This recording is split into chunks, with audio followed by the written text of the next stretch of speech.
Welcome to Green Table Talk, where we unlock the potential of medical cannabis. I'm Dr. Benjamin Caplan, a family physician and cannabis therapy advocate, and here, your tour guide through some of the incredible benefits of cannabis that I get to see in my clinical practice every single day. With a track record of supervising over 300,000 patients and contributions to prestigious journals like the New England Journal of Medicine, I can't wait to share the vast knowledge and patient experiences my patients contribute to this emerging new field of medicine. Discover more about cannabis through the extensive research available at cedclinic.com, and don't miss out on the doctor-approved Cannabis Handbook for the comprehensive version of the insights we're going to cover here. In this first episode, we get to meet Steve, a veteran and PhD psychologist who has navigated, really overcome the challenges of anxiety and PTSD with the help of medical cannabis. Steve's story takes us from the very first encounter with cannabis to how he's used his knack for research to tweak his treatment just right. It's a vivid example of how personal experiences and scientific curiosity come together, transforming the world of medical cannabis. Join us as we explore Steve's fascinating story that highlights the powerful intersection of personal experience and scientific inquiry in this new and wonderful world of medical cannabis. Whether you're a healthcare professional, a consumer yourself, or simply curious about the potential of cannabis to heal and soothe, I promise you, this will be an amazing journey into the heart of what cannabis medicine really means. Let's get started. Hi, Steve. Thanks for coming in. I appreciate you taking the time. Do you mind sharing a bit about what brought you into the cannabis world? Well, I guess like a lot of people, my initial experience or run-in with cannabis was as a 20-year-old, 19-year-old college student, 18-year-old college student back in the UK many years ago. And it was a little hit and miss at the time. It was like weed was weed was weed, and you didn't know what you were getting. And no, I'd never heard of sativa, indica, or hybrids. It was all just like weed, so you got what you got. And it wasn't very good. And so came to the States, and as you probably remember, I have a PTS issue through service, and it was getting worse and worse and worse. And I was using alcohol really to sort of like to kind of numb the feelings, because you try and get treatment or help from counselors and who don't understand trauma necessarily, and don't necessarily understand how to treat or help trauma victims. Trauma, whether physical, like the effects of bruising and battering from accidents or injury, or emotional, psychological, such as might come with abuse or deep suffering, are both conditions that can be treated and adapt really well to cannabis therapies. In my practice, as much as I like to share suggestions that have worked for others, I also encourage patients to do their own personal research and to explore and discover different products that might just surprise. And just so we're clear, cannabis, as we're using it here, covers all the ways that we can consume this plant. Topical and edible formulations, drinks, sprays, and yes, things that we can inhale, although as a physician, the option I encourage all patients to avoid is smoking. I wouldn't recommend you smoke your spinach or broccoli. I don't think it's best to incinerate your cannabis flower either. I started experimenting when the Massachusetts cannabis legalization, as it were, and all the dispensaries started opening up. I thought, well, maybe that might help, because I wanted to stop using alcohol. And so I started experimenting with edibles. And that was an interesting journey. It didn't always go where I wanted it to go. And then I found you. You sort of been an incredible inspiration in terms of using cannabis as a medicine. So after talking to you a few times, and we've had our chats to renew my certificate, I switched to vaping. And it's been a revelation. It's actually really changed the way I approach my anxiety and my PTS. I don't use medication per se anymore. I don't drink very much at all these days.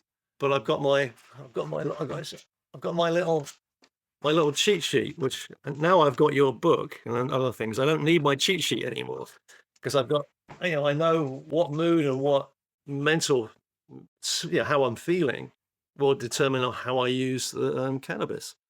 Sometimes I'll use it for creativity. I've discovered I can do that, and that really helps my writing at times. But primarily, I don't use very much of it. I just use it for that meditative relaxation quality that it has. And it's been a life changer for me. It totally has changed the way I approach my anxiety. Because one of the things about, if you talk to any anxiety sufferer who's had quite crippling panic attacks, the most frightening thing about a panic attack isn't necessarily the panic attack itself. It's the fear of the panic attack. And it's so you spend a lot of your time thinking, is that happening? Is it going, what's happening next? And I found that just by, one or two puffs of my particular, whichever one I'm targeting for my mood, will alleviate that kind of chattering monkey mind where you get that iterative back and forth, how do I feel? Oh God, how do I feel? Oh God. It breaks that cycle and stops that. I use it to friends of mine who have similar issues. I say, well, imagine you have a marble in the middle of a plate. Just try and keep the plate level and the marble won't roll anywhere. But if you're ever continually trying to overcorrect, the marble's going to fall off the plate. So try and get your plate and your marble stable and don't get that spiraling cycle of anxiety and self-doubt and anxiety and self-doubt that then goes boom into a full-blown panic attack. Choosing medical cannabis over traditional meds often means facing the whispers and raised eyebrows of friends and family. It's a path less traveled, marked by decades of misconceptions and a heavy dose of cultural and scientific bias. Cannabis has been the scapegoat of a long-standing smear campaign, painted by powerful figures as a gateway to harder substances, a harbinger of doom for both body and mind. Even the U.S. government, through the Controlled Substances Act of 1970, lumped cannabis in with the likes of heroin and bath salts, declaring it devoid of any medical benefit. For nearly a century, the narrative was clear and unchallenged. Cannabis was bad news, a belief echoed by trusted voices across generations. One of the challenges I'm finding with my cannabis journey is stigma. There's still a lot of stigma out there about cannabis. One of my friends, a close friend, I've known him for like 25 years, he's like, oh my God, you're not doing weed, are you? I'm like, okay, let's examine and deconstruct that sentence. Oh my God, you're not doing weed, are you? What does that exactly mean? Would it be like, oh my God, you're doing Bud Light again? I don't drink Bud Light, but oh my God, you're doing Valium again. Oh my God, you're on, lisinopril or, whatever anxiety meds. So take a step back and reevaluate the way that you view this plant, this medicine. It isn't something cooked up in Eli Lilly. It's something that nature's given us as a gift. And if we're too stupid to see it, the gift that it is, then, but it's like, my primary care, I had my wellness checkup a few weeks ago. My primary care is, well, how you doing? How's things going? Yeah, how's your anxiety? I'm like, what anxiety? I'm coping it really well. Oh, well, how are you dealing with that? I told you last year, I'm using medical cannabis. Well, as long as you're not smoking it, I'm okay. I'm like, okay, well, I don't smoke it. I don't smoke, but I use vapes. Oh, well, you should be really careful of the vapes as well because you don't know quite what's in them. I'm like, that's not true because I can look at any label and look at the lab testing, look at the and again, as a scientist, I'm looking at it going, I know that they've done some serious quality control and some serious product development on this. It isn't just buying skunk Acapulco gold from a guy in a parking lot out of the back of Walmart or something. It's not, and no offense to Walmart, but it's like, there still is a level of stigma, even in the medical profession, about this. And so I think beacons of bright light and hope, like you, Dr. Caplan, are helping people who have horrible conditions like anxiety. Discovering effective cannabis-based treatments for my patients grappling with anxiety has been nothing short of amazing. I'm constantly seeing patients who feel like cannabis has changed their lives completely. Here's a quick fact. Anxiety disorders are the most common mental illness in the U.S., affecting 40 million adults, yet less than 40% receive treatment. And cannabis is showing incredible promise in easing anxiety symptoms for many, many different types of anxiety. From panic to OCD, work-related stress to the kinds of anxiety that keep people spinning thoughts while lying in bed. Cannabis is acting on receptors in the brain to help regulate fear and calm stress responses. And for some people, simply helping them get a good night's sleep. This new exploration into the intersection of cannabis and mental health not only challenges conventional treatment paradigms, but this is opening up a world of potential relief for those huge numbers of people who are battling anxiety silently. Let's get into the extraordinary ways these treatments are rewriting Steve's story for the better. I'm walking around with a broken wrist at the moment. You can see I have a broken wrist. You could probably see that it hurt when I broke it, and it was painful for about a week. And now I'm living with the throbbing. You don't see me walking around with my anxiety. You don't see it. You don't see my trauma. You don't see my history. And as a lifelong martial artist and martial arts instructor, former martial arts instructor, one of my teachers once said to me, "I don't know how many pairs of shoes you've worn out to stand in front of me today. So I'm not going to judge your journey."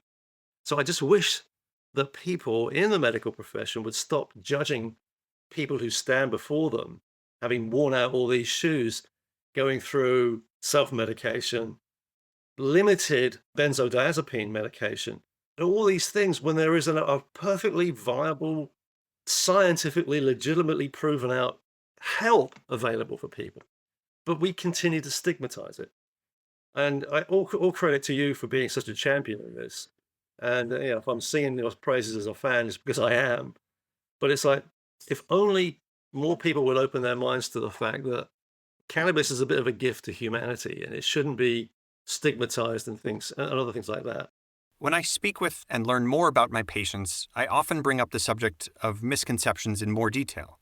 What misconceptions did you have before you started? What sort of misconceptions do you think there still are, and why? One of my misconceptions was based upon my, the rule of primacy. What you do first, kind of, you sort of revert back to. And my first real experience of cannabis was a product that a friend of mine grew in his backyard and was like, harvesting. And there was no discrimination between buds and leaves and stems and all that stuff. And this is back in the 1970s in England, right? Where weed was typically associated with like, Bob Marley and the Rastas. And I had a lot of Jamaican friends, and there was always, big reefers and clouds of cannabis smoke where you went to certain clubs and places. But my first experience was where I didn't smoke anyway. And so I was like coughing and spluttering, and my eyes were watering. And I got stoned out of my mind, to be honest with you. I was like I was like a beanie baby. I was like, oh God, this is really, I can't function on this stuff. And so, so I tried it. I tried it again, and it must have been a different strain because I was like, my brother and I moved like several yards of sand in my dad's backyard that day because we were smoking this very uplifting, what must have been very stimulating sort of kind of cannabis, and we shoveled this pile of sand in no time flat. So my misconceptions were, oh my God, I'm either going to be a couch potato or I'm going to be climbing the walls. I didn't understand the differences between the different strains. I didn't understand the genetic variations of the cannabis plants. I didn't understand the effect, the psychophysical effects of the cannabis. But I mean, books like yours and articles like yours and your website and the flyers you send and the things you put out when we have our chats about our renewals and things are enormously helpful. Because unless you've been like, a stoner at college or something like that, going into medical marijuana is a frightening experience if you don't know what you're doing. I mean, you go into the dispensaries, they're beautiful. I mean, I've got like 3 within about 5 miles of me. They're beautiful experiences, but they're really intimidating. You go in there and I didn't know Acapulco Gold from hypothermia. I didn't know White Gusher from Jack Hewer. I didn't know what the heck was what. And so there is this intimidation of almost like, I don't quite know what I should be asking for. And I got to tell you, I got a can. Hold on, I got to shake this thing because you'll get a kick out of it. That's my tin of all my rejected vape cartridges. So it's like trial and error until I discovered, guidance from Dr. Caplan. And you go into the dispensaries and you say, well, I'm a little bit ignorant about this. What do you recommend? And they'll sell you the flavor du jour or whatever it is. And you go home and you try it and you go, oh, no, I don't like that at all. Well, that makes me feel really weird. I'm not doing that ever again. But then you find ones that do work with you, and that maybe that particular genetic profile, that plant works with your physiology. So the misconceptions are, I think, I'm gonna become a couch-locked beanie baby.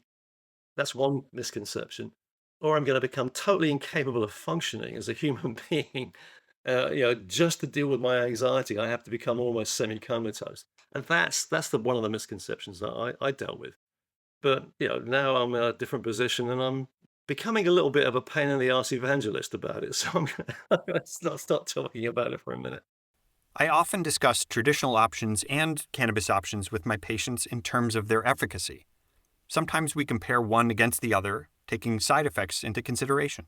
Really did struggle with the chronic and crippling anxiety of my trauma experiences as part of my profession, former profession. And when the initial trauma happened, there was like counseling and there was, talk therapy.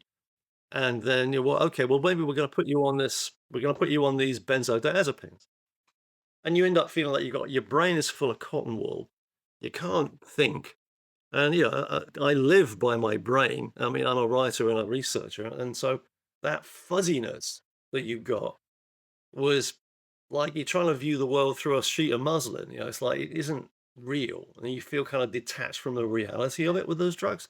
And the doctors are really reluctant to keep prescribing them to you because of the benzodiazepam, dependency and then bounces. And so you could understand that, but then you get into a situation where that isn't cutting it. And so what do you do? Well, in my case, I turned to alcohol, and the alcohol would numb the feelings, and but then would leave you in a situation where you just literally couldn't function. Or I was really not doing very well with it.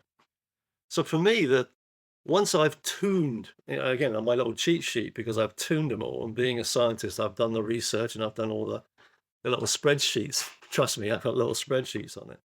Yeah. How is this going to make me feel? What time of day do I use it? How can I use it? How much do I use it? How frequently do I use it? And sort of by adjusting that and getting a tin of rejects in the process, I've learned to be able to tune and it's not self-medication, it's guided medication with the cannabis to prevent me from getting into that wobbly plate situation. Because I found that, I'm a glider pilot, and we have this thing where you sort of toe behind the tow plane, and if you get out of position, students will sort of overcorrect, then they'll overcorrect the other way, then they'll overcorrect the other way, and before you know it, you've got this divergent oscillation because you're forever trying to, overcorrect. The same is true, I think, with some of these medications, and that's what got me in trouble with the edibles. It was that, you took an edible and I'd sit there for like half an hour. I don't feel anything. Nothing's happened here. So you take another edible, and then the first one starts to kick in, and then the second one kicks in, and you go, "Oh God, I shouldn't have done that." But then you learn that. But so for me, the difference between like the prescribed benzos that I experienced and the guided cannabis experience, I'd never go back to the benzos because of the way they make me feel. And also, and I know they don't mean to, but there was a certain degree of shaming from your primary care physicians. It's like, well, okay, but I'm giving you this, and it's like, but we really shouldn't have you on this, and you really need to come off this. Okay, but what are you doing to help me get to that point? It's like I'm a pilot. I fly for fun. I'm a horrible passenger. I hate being a passenger in airplanes. So I've persuaded my doctor. Maybe I do need occasionally some benzos, a little bit here and there. But getting 5 or 6 pills out of them is like getting blood out of a stone. Oh, we don't like to do that. You don't need that. Shaming isn't the only source of insult and frustration when it comes to deciding which form of medication to take, be it cannabis or pharmaceutical. Sometimes you have to recognize other intangibles, including the many environmental forces that could affect the success of a treatment plan. The other tragedy is I can't travel with my medication, my cannabis medication. Okay? Because state by state by state, it's not always legal. And going from the US to the UK, I'm going to get arrested if I've got it in my bag. So it's like, what do you do? It's like when I go to England on research trips, I can't take my CBD and my THC. I can't take them. And so that in itself is almost like giving up your safety blanket. In the US today, every state can have its own rules for cannabis. In some states, only CBD is legal. In others, low doses of THC are okay, but only in certain forms. And in other states, if you can grow it or make it, you can sell it. It's a venerable circus of different options, state to state. And even within a single state, different towns and certainly different companies may have totally different policies about when cannabis is permissible for their employees. I'm always curious about the challenges my patients have experienced. It's not just the fine-tuning of cannabis products we have to consider, but other experiences that you felt that made you feel uncomfortable, and how the experience compares to traditional medicines. One of the things I do, and it's a kind of occupational hazard, is I read a lot. I'm a researcher, so I read a lot. I'll research a particular strain to everywhere I can. I tried a new strain last week, and I spent hours researching it online. I'll read all the reviews. I'll look at the scientific data on it, and then I go and try it. But one of the challenges I've found is you say, well, you're never going to OD on cannabis, right? Well, I don't use enough of it to anywhere get sort of to the point where I'm going to get a green out or anything. But I've had some situations where I've taken like edibles, particularly, where I've overshot the mark, I've overcorrected, and it's like, oh, what have I done to myself? What's going to happen to me? And it's like, just rest, drink some water, sit down, chill out. You're going to be fine. Listen to some music, and it will pass. But but knowing that can happen to you is forewarned. If you didn't know that could happen to you, you might end up in a really sort of panicky situation. But I've tried to avoid that. So it's not a tightrope. And if you fall off the tightrope, there's a safety net. It's not like you're going to fall off and hit the sidewalk. It's going to be okay. And I think just learning that it's going to be okay. If it doesn't quite agree with you, brilliant. One big challenge we face is feeling in charge of the medical decisions that affect our lives. When it comes to traditional medicine, you often have to rely on your doctor to make the calls, prescribing medication in a way they see fit. But here's where medical cannabis programs really shine. You are in control of the products you want, and who better to know what works than you? As a medical cannabis patient, you get to decide on your treatment, giving you a powerful say in your own health journey. This level of personal choice is what makes medical cannabis so unique, offering you a hands-on role in your path to wellness. It's empowering. I mean, I feel much freer to treat myself with guidance from professionals like you. I feel I'm in control of how I feel. And that to me is empowering and it's freeing. I mean, there's nothing worse, and trust me, I've been there. There's nothing worse than an empty prescription bottle and with no refills on it. And you call the doctor's office and say, can I get a refill on my Prazolam or whatever it is? And then you get a call back. Well, why do you need it? Seriously, you're like, well, why do you need it? Well, what do you mean, why do I need it? It's like saying, why do I need my blood pressure medication? It's because I'm going to have horrible nightmares and flashbacks, and I'm going to think I'm dying, and I wake up in a pile of sweat. That's why I need it. Oh well, you've only you've had so much in so many weeks, and we used to have these conversations, and so it's almost a little bit like no thanks, I don't need you anymore. I'm fine dealing with it on my own, except when I come out of my Massachusetts cannabis bubble and I fly over to London, I am like, shocked, frankly, that the Brits haven't legalized it yet. I feel much more in control of my mood. I feel much more in control of my destiny, as it were, in terms of my mental health and my physical well-being by being in control of my own. It's like I know how I feel. And one of the troubles I've had down the years is trying to explain to counselors. As a psychologist, I understand exactly how they feel, but trying to explain to counselors trauma who have never experienced the kind of trauma that you've experienced is like trying to explain to them how to speak Klingon when they have no concept of what that means. And if you've ever been in the grips of a panic or anxiety episode where it starts to build and it's like that plate starts to roll and and it goes, and it goes, and it goes, and it goes, and then boom. It's a horrible, horrible feeling. And the fear of that feeling, as I said, it can sometimes be worse than the actual event itself. But knowing I have all those options to treat that is far more freeing than shaking a bottle of alprazolam. Steve, as someone with a doctorate in psychology, you know well that there are millions of people out there who are faced with a psychologist, a psychiatrist, a social worker, and other healthcare providers who are telling them things about cannabis that are just pulled out of thin air, that just don't agree with what those of us who are reading the full literature are coming to see as truth. What would you say to those people? I would say I would encourage these people to do their own research.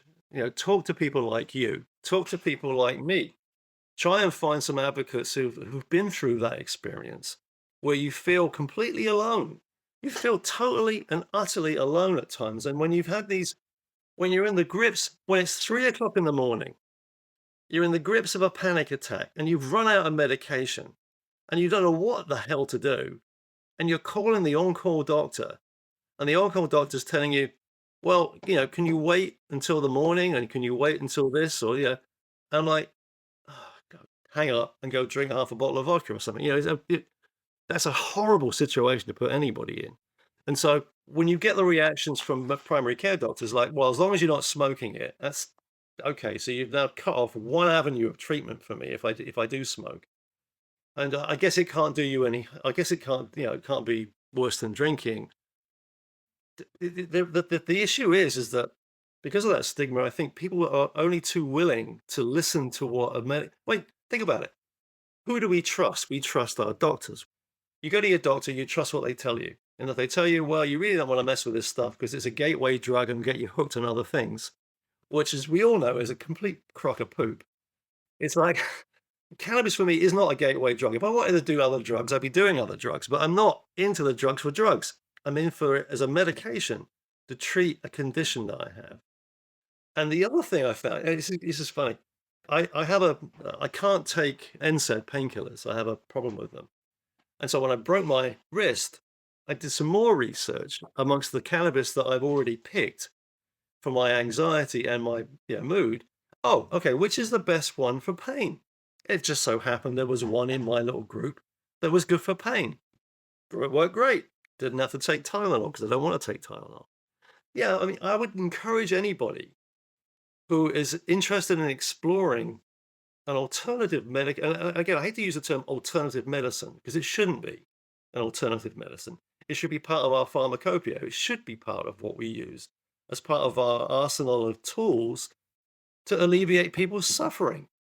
I mean, isn't that what, yeah, you're a medical doctor. Isn't that what you signed up to do? To alleviate suffering? So, I mean, I'm just a psychologist. I'm not a physician, but if I can help a fellow sufferer, and I've done that, I've done that. I took a guy aside at a little party we had in the summer. Same issue. Nobody knew he was suffering, and we talked about it, and we sat in my study and we chatted about it. He said, "Yeah, I've never thought about trying medical marijuana. I don't want to be perceived as a stoner." Well, you know what? I wish there was another term for people who have to take benzos. Oh, you're a benzo head or whatever. So, again, I'm rambling too much, Dr. Caplan. So, I often catch myself reflecting on how sometimes those in charge, doctors, psychologists, you name it, can really overstep with patients who are just looking for help. It gets to me seeing this kind of power play where they act like they've got all the answers, closing doors on treatments that could actually give people back some control over their health. I've always aimed to flip that script, to make sure patients feel empowered, to ensure that they know they're the ones who are driving their health journey. I think that's a really great point. And I think one of the things that, as a professional, and you're a professional, I'm a professional, we're all pros at what we do. But I think some of us tend to fall into a trap, how we all tend to overestimate our own skills and abilities, right? And I don't think physicians, doctors, psychologists, engineers, they're not immune from that. And so it's like, there's an old cartoon. I used to teach grad school on psych and management. There was a picture I put up. There was this Frankenstein character who was like, trust me, I'm a doctor. No offense. But it's like, we defer to authority figures. We do defer to authority figures. Psychologically, we do. And in the areas of influence, doctor sits down and tells you, you don't want to mess with this stuff because it will mess you up. Okay, I've just given you my personal opinion about something. It doesn't mean to say it's necessarily medically correct because I'm a doctor, trust me. I do, by and large, I do trust my doctor. But it's like, have you personally used any medical marijuana? And can you speak from experience as to what it might mean to me and my condition? The answer is probably 99% no, right? Or I did it at college, or I did it like that. It was a joke. I was high, I got drunk, or whatever it is. I'm not interested in that. I'm interested in your experience as a physician, guiding me through my journey, through my pain and suffering, to a better future. And if you can't give me some personal experience or personal guidance as a physician, I'm not speaking about you, but it's like, how do you know it won't help me? What can you do to help me guide and try that? And that's why, yeah, your ministry is so important. And I think your mission is so important and your message is so important. Considering how much you rely on medical cannabis to feel better, I'm curious about something. With your strong connections to the UK, where getting cannabis isn't as straightforward, how do you feel about possibly being without it for stretches of time? It's more than just a practical issue, isn't it? It's about facing a place you love, but where the support you've found there might not be as accessible. Oof, that's a really good question because I'm facing a situation at the moment because I'm from London originally. I've been here 31 years this year. I want to get a house in the UK, and I'm actually part of what I'm doing on my trips to London is I'm looking for a small house. But I know, and there was this thing in the back of my mind is like, oh, crying out loud. If I do that, if I'm spending like 4 or 5 months of the year in England, that's 4 or 5 months of the year I don't have access to my medical marijuana. And so I'm trying to figure out, is that something I want to put myself through? Because I've got to the point now in my life, after years of struggle, after years of false starts and false hope and disappointment and tears and pain and all that stuff, I've got to a point in my life. I know I can better control how I feel. And to have that taken away from me just because people view it as as a gateway drug and a legal substance is reefer madness and all this ill-informed, I'm being very careful here, ill-informed opinions based upon urban myth and not on science, then that will make me very sad actually. And it will be a sad indictment on our society that we limit people's access to something that's regarded as that is a natural healing medium, but we treat it as a criminalized drug in many parts of the world. And that's just wrong. In the evolving landscape of healthcare, the importance of medical doctors broadening their knowledge and understanding of medical cannabis cannot be overstated. As we push the boundaries of traditional medicine, it's crucial for healthcare providers to remain open-minded and informed about the potential benefits of cannabis as a therapeutic option. This shift requires not just a willingness to learn, but also a commitment to listening to patients' experiences and considering alternative treatments that could offer relief without the adverse effects often associated with conventional pharmaceuticals. What can patients do to encourage their providers to explore the potential of medical cannabis? What I would do, I mean, I don't have to do it now, but I would do this if I was in a situation where I didn't have access to people like you, Dr. Caplan. I'd print off a bunch of stuff and take it to my doctor. And I'd say, look, you're giving me benzos for this, you're giving me tonzo for this. Can we try this? Is there a way you can help me try a medical, a marijuana alternative to a pharmacological product? I mean, I've done enough R&D work. I'd much rather have something that I know is natural. And sure, there are ways that you can, some of the treatment or the extraction processes can introduce other things, but that's not the point. The point is, it's a natural product. It doesn't give me that chemical fuzziness and almost that dependency. And that's the frightening thing as well, is that little plastic bottle of benzos that you use to try and help you feel. I'm not saying make you feel better, because it doesn't make you feel better. It makes you feel less bad. or you've got the alternative of a really carefully crafted product that's going to make me feel better. Isn't going to make me feel less bad. There's no choice really for me. In the evolving landscape of healthcare, the importance of medical doctors broadening their knowledge and understanding of medical cannabis cannot be overstated. As we push the boundaries of traditional medicine, it's crucial for healthcare providers to remain open-minded and informed about the potential benefits of cannabis as a therapeutic option. This shift requires not just a willingness to learn, but also a commitment to listening to patients' experiences and considering alternative treatments that could offer relief without the adverse effects often associated with conventional pharmaceuticals. What can patients do to encourage their providers to explore the potential of medical cannabis? It's about starting a conversation, armed with information and a willingness to engage in an open dialogue about their health and treatment options.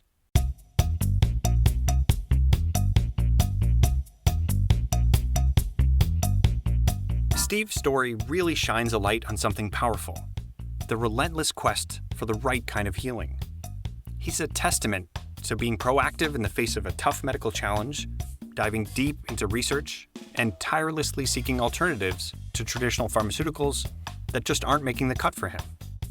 It's his determination and passion for finding relief from his intense anxiety that's not only admirable, but incredibly informative. Like Steve, there are countless others who've turned to cannabinoid-based therapies in search of solace.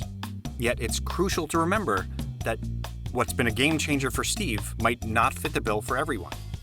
We're all unique, and that diversity extends to how our bodies respond to different treatments. That's why it's so essential to have conversations with your doctor, soak up their advice, and figure out which cannabis products might be your ticket to relief. What's truly remarkable about cannabis is its adaptability. It's not a one-size-fits-all. It's more like a tailored suit, fitting perfectly in some scenarios and requiring adjustment in others. Pinning down the right treatment involves a mix of diligent research, personal testing and learning, expert insights, and ultimately, for those fortunate enough to have expert guidance, fine-tuning with professional medical advice. And that's precisely the path we're taking together on the Green Table Talk podcast, gently pulling apart the layers of the cannabis world to discover how it can uniquely resonate and bring comfort to each of us. I'm looking forward to having you along for the ride next time, ready to explore with curiosity and an eagerness to learn. Let's embark on this adventure together, with hearts and minds wide open to the possibilities that await. Thanks for listening to the Green Table Talk podcast. If you have questions, you can email me, info@cedclinic.com. Thanks for listening.